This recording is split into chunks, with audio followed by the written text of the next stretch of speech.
Bonjour à tous, c'est Monsieur Flex. Salut, c'est Milo. On se retrouve dans cette nouvelle vidéo pour vous parler cette fois-ci des avantages Et des inconvénients? de partir voyager en Giroro. Allez, on commence tout de suite avec les avantages. Premier avantage de partir en Giroro, c'est la liberté. La sensation de liberté que ça procure, ce plaisir d'être propulsé par cette machine. Enfin voilà, c'est indescriptible, sauf si vous savez déjà en faire, vous savez très bien que voilà, c'est vite addictif et on prend plaisir en tout cas à rouler avec une Giroro.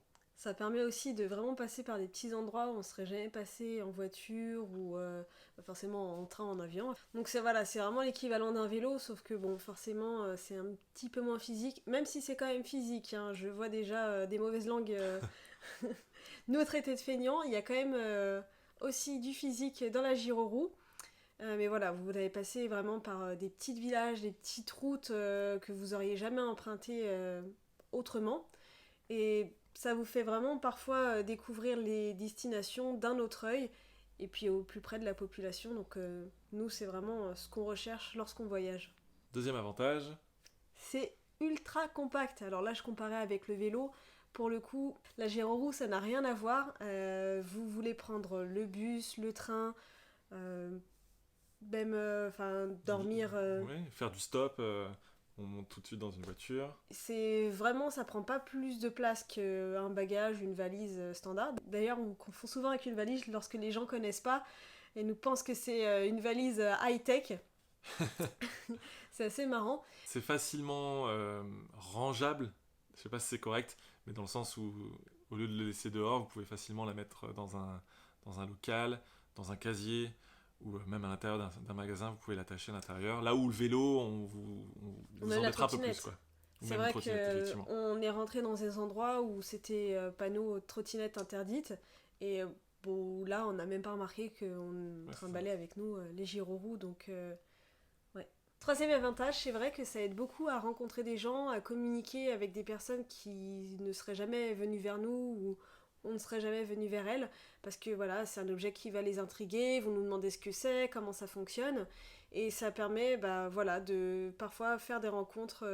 Plus qu'une simple rencontre, c'est vrai que ça peut créer facilement des liens auxquels on se serait jamais attendu. Enfin, on nous a hébergés quelquefois juste parce qu'on attendait, on cherchait un endroit où recharger ou des choses comme ça. Et ben voilà, comme on a besoin des uns des autres, bah, le fait d'avoir un objet comme ça, ça attire un peu plus la rencontre. C'est vrai que on attire l'attention forcément quand on arrive sur nos bolides. On se dit c'est quoi C'est deux zozos. Je rigole. Donc oui, c'est vrai, quand on nous voit arriver tous les deux avec les gyroroues, on se demande mais qui c'est fou. Et forcément, bah, on attire un petit peu la sympathie des gens qui veulent savoir d'où on vient, où on va, ça fait combien de temps qu'on voyage. C'est comme ça que les gens prennent soin de nous, nous invitent à prendre un petit déj ou voilà, des choses complètement folles qu'on n'aurait jamais imaginées juste parce que on les intrigue. Allez, un autre avantage pour conclure, l'aspect communautaire. L'avantage aujourd'hui, c'est qu'il y a une communauté soudée pour tous les utilisateurs de Giroroo. Donc, que vous partiez dans une petite ville, une grande ville, un autre pays, vous avez toujours quelqu'un qui pourra vous aider normalement et qui fait de la Giroroo. Ça va créer facilement une connexion parce que vous partagez la même passion. Donc voilà, que ce soit pour de l'hébergement, pour faire des balades, pour visiter des lieux, même pour apprendre si vous faites pas encore de la gyro. Vous avez, je pense, dans votre région des groupes de wheelers, comme on les appelle, qui seront prêts à vous aider. Donc là, c'est vraiment... enfin, nous, on le voit par rapport aux vidéos qu'on fait sur YouTube, mais ouais, il y a une vraie sphère qui a peut-être plus aujourd'hui dans d'autres disciplines. Comme c'est encore nouveau, que c'est voilà, il faut mettre la main à la pâte pour faire un peu de réparation, pour chercher des nouveaux produits à acheter. Il y a une vraie communauté qui s'est créée autour de ça et elle sera toujours prête à vous aider, qui que vous soyez, et ça c'est génial. Et maintenant, on passe aux inconvénients. Bon bah, pour celui-là, forcément, c'est plus moi qui suis concernée. La fatigue, c'est vrai que bah, même si c'est un engin électrique, donc avec moindre d'effort qu'un vélo où on est obligé de pédaler, ou un skate, des rollers, que sais-je encore, mais bon, voilà, à la fin de la journée, quand on a fait 80-100 km, clairement, on est rincé. Hein. Moi, je pensais qu'en voyageant, j'aurais le temps de faire du sport à côté ou voilà, des choses. Bah non. Pas du tout. En fait, quand on arrive, une fois qu'on a déplanté la tente le matin, voyagé pendant 4 ou 5 heures et planté la tente, on est rincé et tout ce qu'on a envie, c'est de se Dormir. poser. Voilà. Donc, c'est vrai que parfois, c'est un peu frustrant parce qu'on a l'impression d'avoir passé la journée juste sur la route, la tête dans le guidon, sans guidon. Je la laisse celle-là. Pour que les gens sachent. Voilà, donc on a l'impression d'avoir passé la journée juste tête baissée à rouler et pas avoir forcément profité autrement de sa journée. Alors, un autre inconvénient, qui peut des fois se transformer en avantage selon le moment, mais c'est quand même un inconvénient, c'est que À la base, à la base, on est sur une machine totalement électrique, donc sans électricité, on va pas bien loin avec. Et donc il faut la recharger, cette gyroroue, et il faut trouver des endroits où recharger, et donc ça vous bloque un certain temps à un endroit. Déjà, il faut trouver cet endroit, donc ça peut être pour certains une première mission, même si normalement j'ai réussi à vous prouver qu'on trouvait quand même assez facilement des prises électriques. Mais en plus de ça, ben, vous êtes bloqué, vous devez vous poser 1 heure, 2 heures, 3 heures pour repartir sur votre destination. Et si c'est pas une charge le midi, par exemple, une charge en milieu de journée, ça va être une charge en soirée. Donc le soir, si vous avez plus de batterie, il va falloir trouver un campement avec prise électrique. Donc un vrai camping ou un vrai logement en dur, donc auberge de jeunesse, hôtel, tout ça. Parce que bah, le lendemain, vous n'allez pas pouvoir repartir, ou en tout cas difficilement si vous n'avez pas rechargé pendant la nuit. Donc c'est ça. Hein. forcément une contrainte. Quand on est à plat, le bivouac, on oublie. C'est ça. Oui, puis en plus, si le seul endroit où on retrouve pour charger, bah, c'est Ah un ouais. lavomatique Oui. ou voilà, ce genre d'endroit, pas La vomatique, forcément. ça va encore, parce que comme ça, on peut faire notre machine. Oui, Mais au plutôt moins on fait quelque chose en même temps. C'est vrai que des fois on aimerait passer plus de temps à visiter la ville, les monuments, et bah non, on est obligé de rester à côté de sa roue lavomatique, et bon, voilà. Donc on trouve d'autres choses à faire pendant ce temps-là, forcément. C'est là où j'en viens pour moi à cet inconvénient qui se transforme en avantage. C'est un moment où vous êtes sûr que dans votre voyage, si vous partez en gyro, vous allez devoir vous poser. Donc prenez de quoi vous occuper. Ça peut être de la lecture, ça peut être du montage vidéo. Donc moi, c'est vraiment sur ça que j'appréciais me poser. C'est ok, là, je sais que j'ai 2 heures à rien faire, donc il n'y a rien à visiter. Je suis à côté de ma roue, je me pose, je fais du montage. Faites de l'écriture, du dessin. Enfin, voilà, profitez-en pour vous poser et voilà, garder ce temps pour vous, c'est important. Troisième inconvénient, vous l'avez vu malheureusement dans plusieurs de nos vidéos, c'est que il y a encore plein d'endroits où malheureusement la roue est interdite. Ah, tu me donnes la parole. Ouais. Ah, bah là, c'est vrai que sur la fin là, de notre voyage, ça nous a un peu presque déprimé de se sentir dans l'illégalité alors on était dans des pays voisins. C'est voilà, se dire, il y a des pistes cyclables ou non, c'est autorisé dans notre pays mais pas juste à côté, ou alors c'est autorisé dans une région mais pas dans l'autre, dans cette ville mais pas. Enfin, à un moment donné, ça devient n'importe quoi. Et aujourd'hui, faire de la gyroroue en dehors de la France, ça devient compliqué, malheureusement. Donc, soit vous partez jusqu'en Asie, et là, bah, comme vous avez pu voir, c'est plutôt. Open bar. Voilà, tout le monde fait ce qu'il veut, et tant mieux, parce que là, j'ai vraiment pu profiter comme je voulais.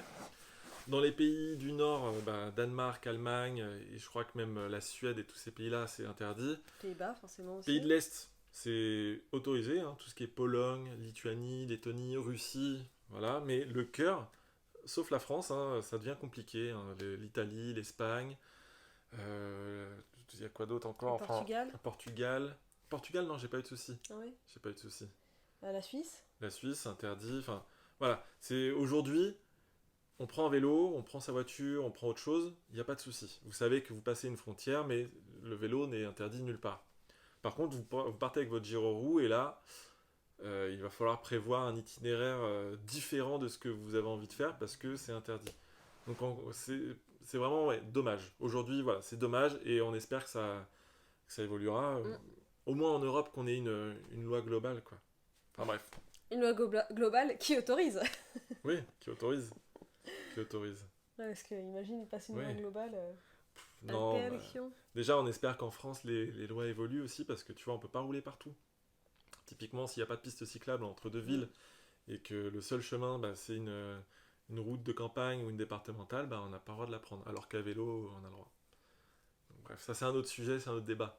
On va conclure sur le dernier désavantage qui pour moi est peut-être vraiment un handicapant pour voyager en gyroroue aujourd'hui, c'est l'interdiction de prendre cette machine-là en avion. Et donc déjà, ça vous bloque pour aller sur d'autres continents et tout ça, et ça devient compliqué. Il faut savoir que même certains bateaux interdisent tout véhicule électrique, donc trottinette, vélo électrique, et donc forcément c'est pareil pour les avions, hein, que votre trottinette ou votre vélo électrique, vous ne pourrez pas le prendre en avion.